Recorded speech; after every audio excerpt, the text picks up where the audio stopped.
दोस्तों नमस्कार। मैं नाथ सोनांचली कथा कहानी और उपन्यास के इस अंक के साथ पुनः हाजिर हूँ। दोस्तों इस समय हम लोग सुन रहे हैं प्रेमचंद की लिखी हुई कुछ श्रेष्ठ कहानियों का वाचन। इस कड़ी में आज लीजिए सुनिए प्रेमचंद की लिखी हुई कहानी कुत्ते की कहानी का वाचन मेरे अर्थात नाथ सोनांचली के स्वर में। दोस्तों कुत्ते की कहानी थोड़ी बड़ी कहानी है, अतः आपकी सुविधा के लिए मैंने अपने वाचन को 3 भागों में बांटा है। तो लीजिए सुनिए कुत्ते की कहानी के पहले भाग का वाचन मेरे अर्थात नाथ सोनांचली के स्वर में। बालकों, तुमने राजाओं और वीरों की कहानियां बहुत सुनी होंगी, लेकिन किसी कुत्ते की जीवन कथा शायद ही सुनी हो।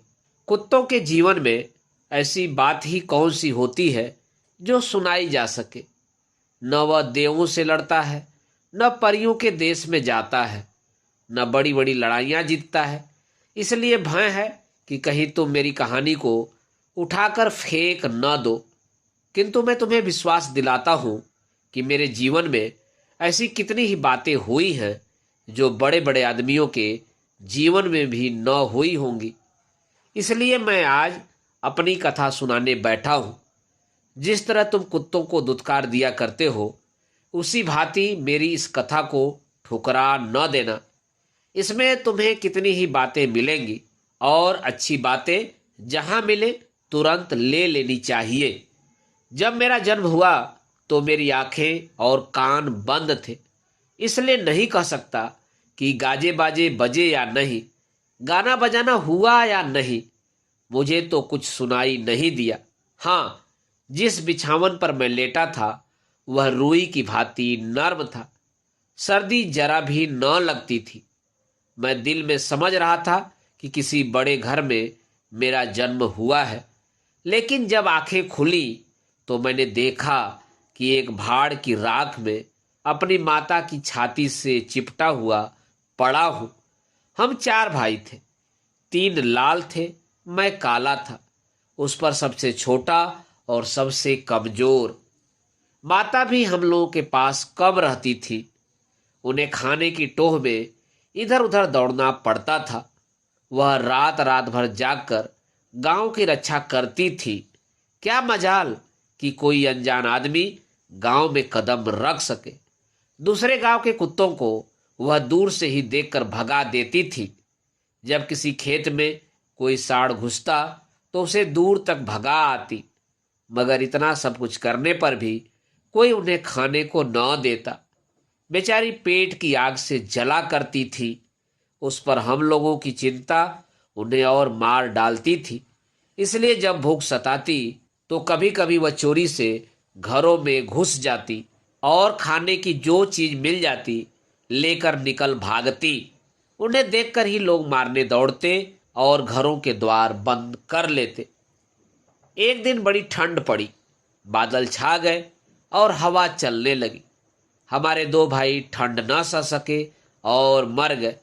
हम 2 ही रह गए। माताजी बहुत रोई, मगर क्या करती। गांव वालों को फिर भी उन पर दया न आई। आदमी इतने मतलबी और बेदर्द होते हैं, यह मैंने पहली बार देखा। एक दिन गांव में उत्सव था। एक बनिए के यहाँ ब्राह्मण भोज था। सैकड़ों आदमी जमा थे। पूरियां बन रही थी। माताजी बार बार उधर जाती, पर दुत्कार पाकर भाग आती थी। किसी को इतना दया न आती थी कि एक टुकड़ा उनकी ओर फेंक दे।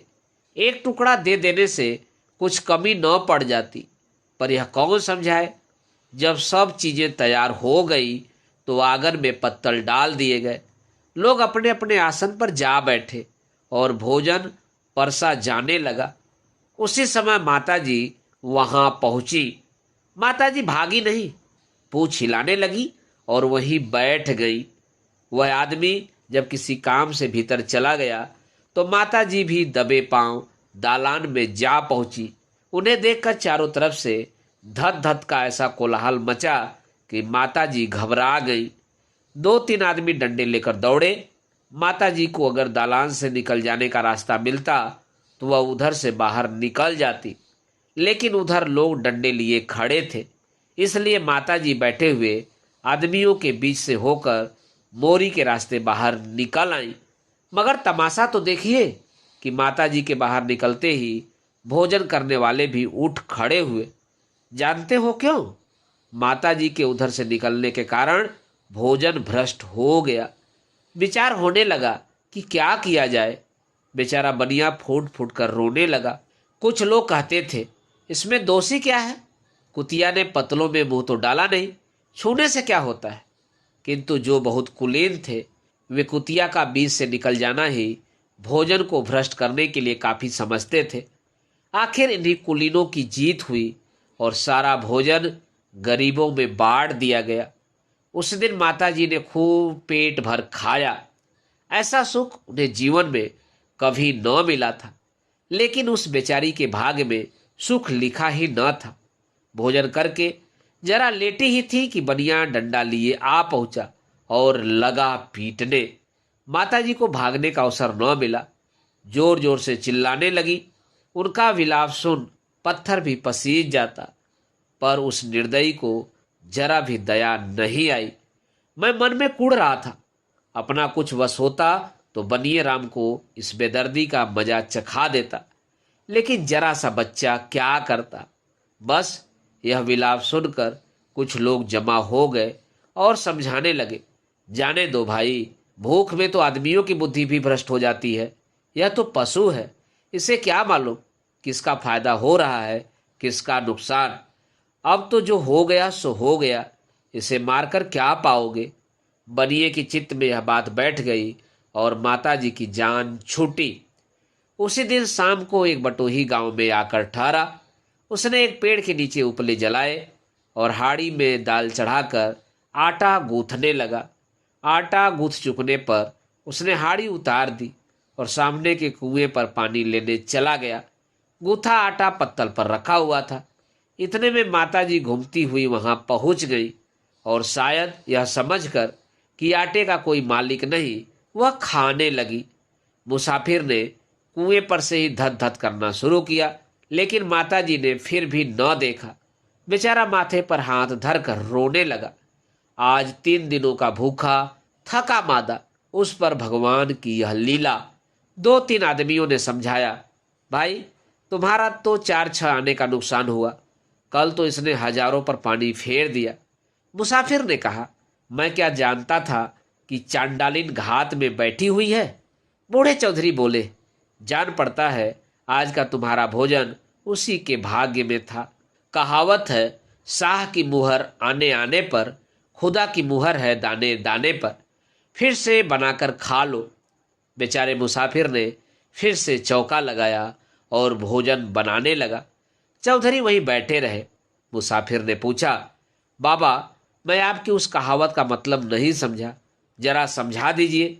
चौधरी बोले, एक फकीर यही कहकर सबके दरवाजे पर भीख मांगता फिरता था, शाह की मुहर आने आने पर, खुदा की मुहर दाने दाने पर। एक मनचले रईस ने उस फकीर से कहा, साईं यह बात समझ में नहीं आती, भला दानों पर कैसी मुहर? साईं ने कहा, नहीं बेटा, खुदा जिसको जो दाना देना चाहेगा वही पा सकता है, दूसरा हरगिज नहीं पा सकता। इसकी जब चाहो तब परीक्षा कर सकते हो। रईस ने कहा, लीजिए मैं अभी परीक्षा लेता हूं, अगर यह बात सच निकली तो मैं आपका गुलाम हो जाऊंगा। रईस ने ज्वार का एक दाना हाथ में लिया और कहा, देखिए मैं इसे अपने मुंह में डालता हूं, अगर खुदा की इस पर मुहर है किसी और को दे दे। यह कहकर उसने दाने को अपने मुंह में फेंका, पर दाना मुंह में न जाकर जमीन पर गिर पड़ा और एक चिड़िया उठाकर ले गई। रईस भौचक्का सा रह गया। बस आप भी याद रखिए कि न तो कोई किसी को खिलाता है और न किसी का खाता है, सबको खिलाने वाला ईश्वर है। जब हम दोनों भाई जरा बड़े हुए तो लड़कों ने हमें खिलाना शुरू किया। मैं बहुत खूबसूरत था। मुझे एक पंडित जी का एक लड़का पकड़ लाया। मेरे भाई को एक डफाली का लड़का पकड़ ले गया। मैं पंडित जी के घर पलने लगा। मेरा भाई डफाली के घर, उसे जकिया कहते थे, और मुझे कल्लू। जाड़े का मौसम था। जब सब लड़के धूप में जमा हो जाते तो हमें गोद में ले लेते और चूमते। कोई कहता हमारा बच्चा है, कोई कहता हमारा मुन्ना है। कोई लड़का एक कान पकड़ कर उठाता और कहता देखो भाई, चोर है या साह। जब तक कान दर्द न करते मैं न बोलता, बस सब कहने लगे फेंको फेंको, चोर है। मगर जब कान दुखने से चिल्ला उठता तो सब साह साह कहकर हंस पड़ते। प्रायः यह खेल सैकड़ों बार होता। कोई हमारे अगले पैरों को उठाकर कहता मेरा मुन्ना 2 पैर से चलता है। यूं चलाए जाने से हमारे पैर दर्द करने लगते थे, पर करते क्या। कभी कभी छोटे बड़े लड़के छोटे बच्चों को मेरी पीठ पर बिठाकर कहते मेरा लल्लू हाथी पर बैठा है। भला मैं उन लड़कों का बोझ क्या उठाता। जब चिल्लाने लगता तो जान बचती। कोई कोई लड़के तो मेरे गले में रस्सी बांधकर दौड़ाते। भला मैं उनके बराबर कैसे दौड़ता। लेकिन वे अपनी धुन में मुझे घसीटते हुए ले जाते थे। इससे सारा बदन दुखने लगता था, मगर मुझ गरीब का वहाँ कौन मददगार बैठा था। कभी कभी लड़के मुझे पास वाले गड्ढे में डाल देते और मेरी तैराकी का तमाशा देखते।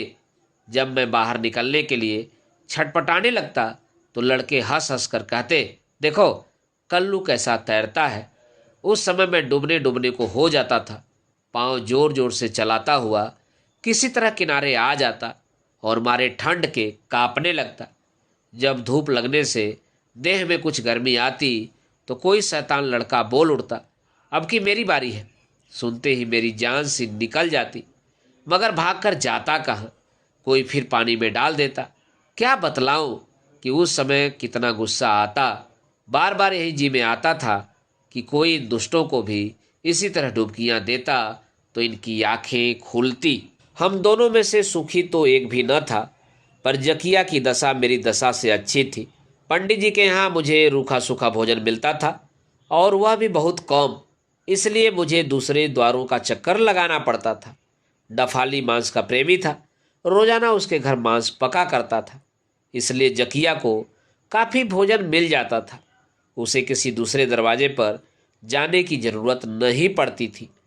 कुछ तो बेफिक्री और कुछ पूरी खुराक मिलने की वजह से वह दिन दिन ताकतवर और तंदुरुस्त बनने लगा। मैं कभी कभी भूख से तंग आकर डफाली के दरवाजे पर पहुंच जाता कि शायद वहां कुछ मिल जाए। सोचता आखिर जकिया भी अपना ही खून है, उससे आरजू मिन्नत करूंगा तो जरूर कुछ न कुछ दे देगा। फिर उसका कोई नुकसान भी तो नहीं है।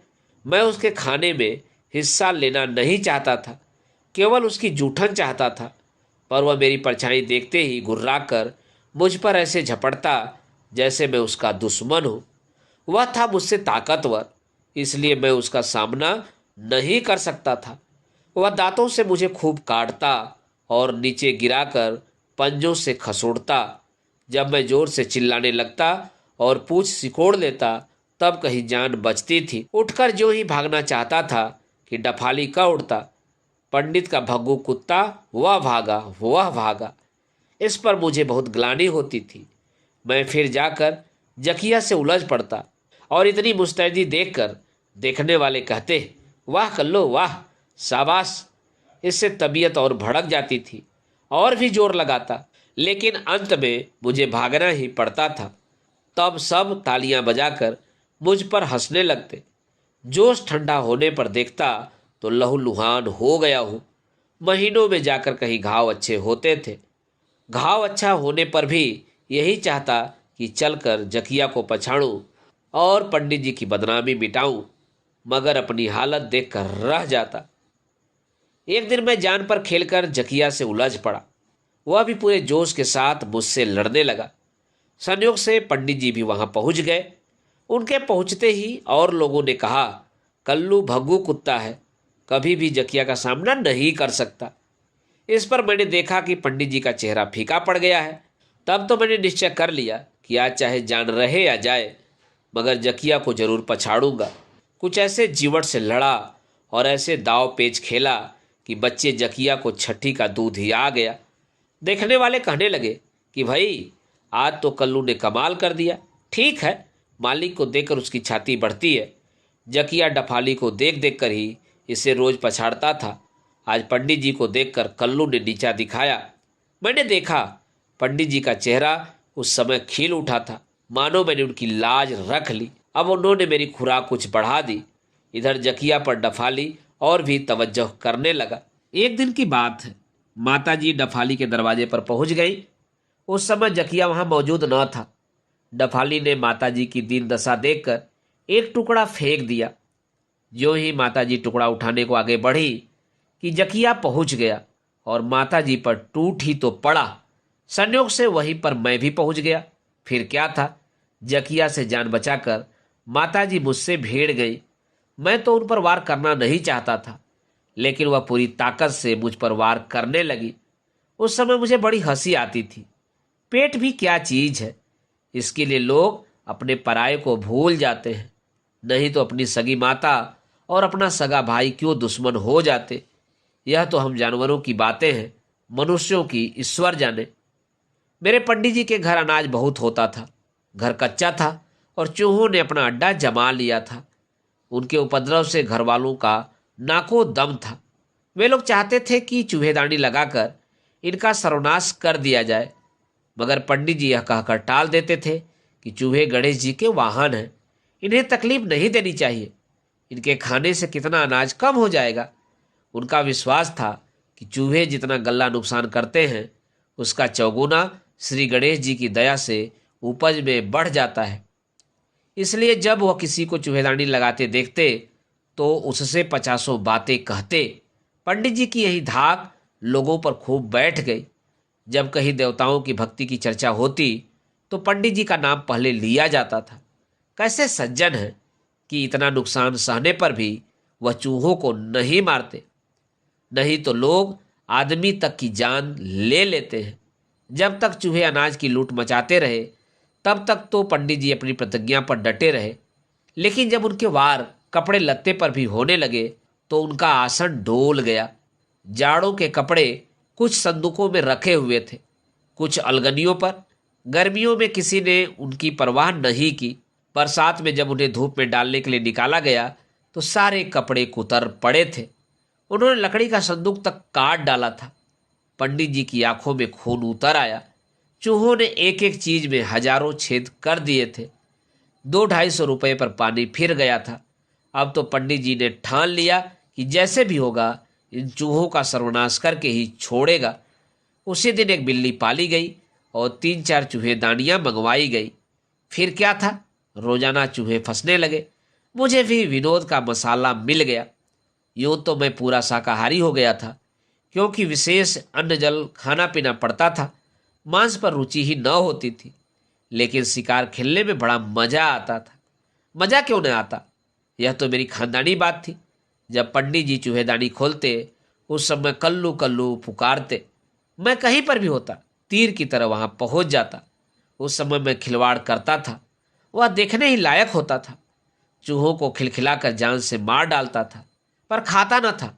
मगर भाई जकिया रोज मांस खाता, वह भी उसी शिकार में शामिल हो जाता था और कभी कभी माता जी भी वहां पहुंच जाती थी। उन दिनों उनका खूब पेट भरने लगा। फिर तो माँ मन ही मन हम लोगों को आशीर्वाद देने लगी। शायद उन्हें पिछले बच्चों की याद भी आने लगी हो। यदि वे भी जीते होते तो उनकी खूब सेवा करते। भाई साहब के जी में आता तो 2-1 चूहों को पेट में रख लेते। मगर मैं तो बाबा काल भैरव जी की शपथ खाकर कहता हूं कि खाने के लिए सूंघता भी न था। उस समय चूहों की जान लेने में हम लोगों को जरा भी दया न आती थी। यह ख्याल भी न होता था कि इनमें भी जान है।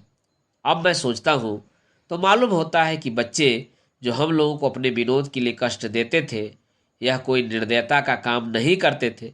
विनोद में इन सब बातों पर ध्यान ही नहीं दिया जाता।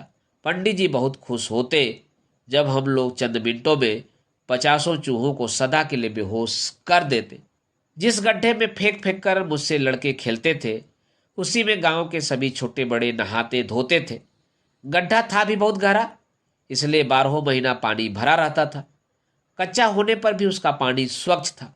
पंडित जी की स्त्री अपने छोटे बच्चे को रोजाना सावधान करती थी कि खबरदार उस गड्ढे की ओर कभी न जाना, नहीं तो डूब जाओगे।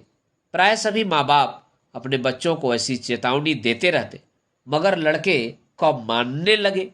माँ बाप की नजरें बचाकर गड्ढे पर पहुंच ही जाते और तरह तरह के खेल खेलते। कोई पानी में कत्तल फेंकता, कोई मेढकों पर निशाना लगाता, कुछ सयाने लड़के पानी में कूद जाते और तैरने का अभ्यास करते। होनी को कौन रोक सकता है। गांव के कुछ लड़के गड्ढे में तैर रहे थे। पंडित जी का छोटा लड़का भी पहुंच गया। पहले तो वह किनारे पर ही खेलता रहा, मगर उसके जी में क्या आया कि जरा मैं भी तैरूं। आगे बढ़ा ही था कि पांव फिसल गए और डूबने लगा। सब लड़के घबराकर चिल्लाने लगे, लड़का डूबा, लड़का डूबा, मगर किसी की निकालने की हिम्मत न पड़ती थी। अगर कोई सयाना होता तो कुछ कोशिश भी करता। यूं तो डूबते हुए को निकालने में सभी डरते हैं। डूबने वाला बचाने वाले को इस तरह पकड़ लेता है कि दोनों डूबने लगते हैं। इस काम के लिए बहुत होशियार आदमी की जरूरत होती है। यही बात वहां भी हुई। पंडित जी का बड़ा लड़का संयोग से नहाने आ रहा था। भाई को डूबते देखा तो तुरंत कूद पड़ा, पर छोटे लड़के ने बड़े लड़के को इस प्रकार पकड़ लिया कि दोनों डूबने लगे। फिर तो लड़कों ने और भी शोर मचाया। बाद की बात में गांव भर में शोर मच गया। रामू और श्यामू दोनों डूब रहे हैं, चलो निकालो, नहीं तो एक भी न बचेगा। चंद मिनटों में गड्ढे पर मर्दों और औरतों की भीड़ लग गई, पर कूदने में सपसोपेश कर रहे थे। इतने में मैं भी वहां पहुंच गया। सारी बातें झट समझ में आ गई। तुरंत पानी में तीर की तरह घुसा। उस समय प्रायः दोनों लड़के डूब चुके थे, सिर्फ जरा जरा बाल दिखाई पड़ रहे थे। मैंने दांतों से उनके बाल पकड़ लिए और पलक मारते किनारे पर खींच लाया। लोग मेरा यह साहस देखकर दंग रह गए। पंडित जी उस समय किसी काम से बाहर गए थे। संयोग से वह भी उसी समय आ गए थे और आदमियों की भीड़ देखकर बाहर ही बाहर वहां पहुंच गए। क्षण भर में उन्हें सब बातें ज्ञात हो गई। फिर तो उन्होंने मुझे उठाकर छाती से लगा लिया।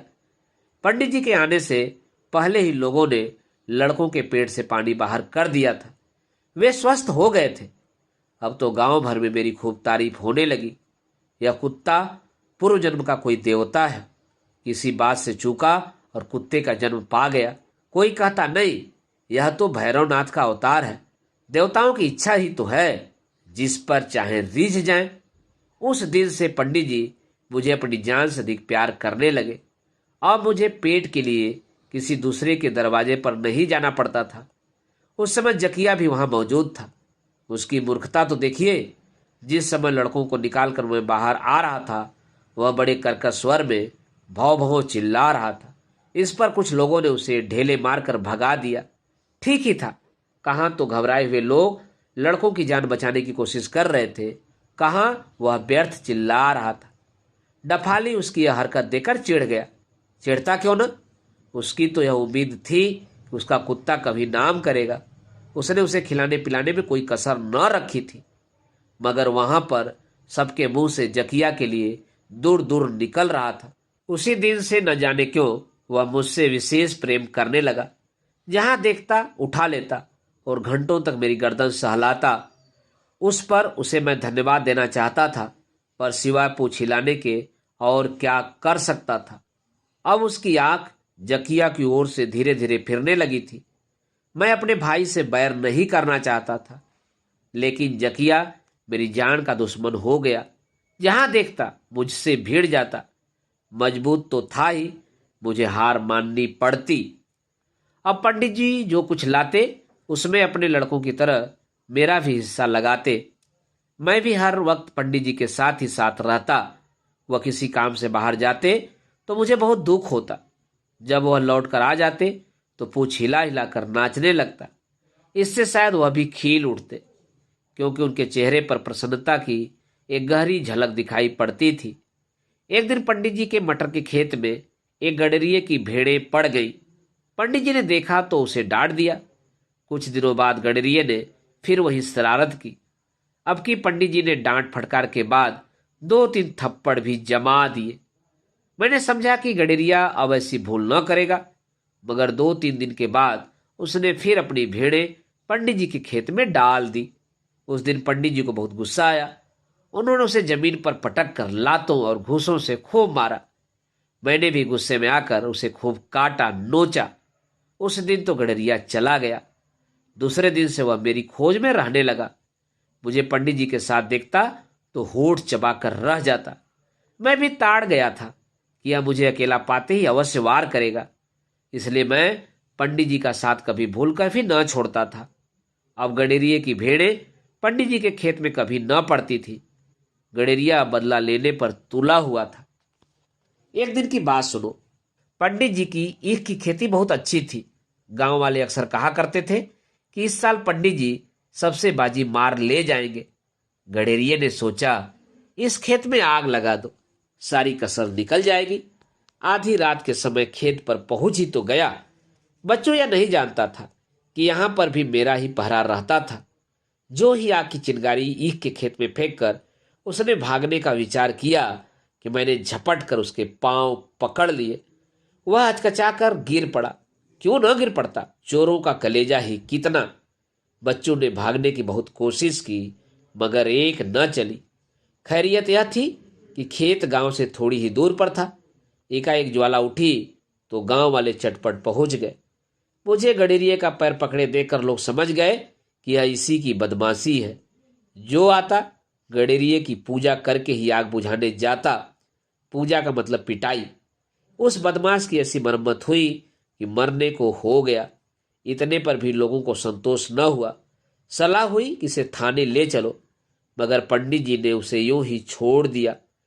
लोगों से कहा, जब तक ईश्वर न बिगाड़ेगा आदमी कुछ नहीं कर सकता। कहावत है, जाको राखे साइयां, मार सकी है न कोई।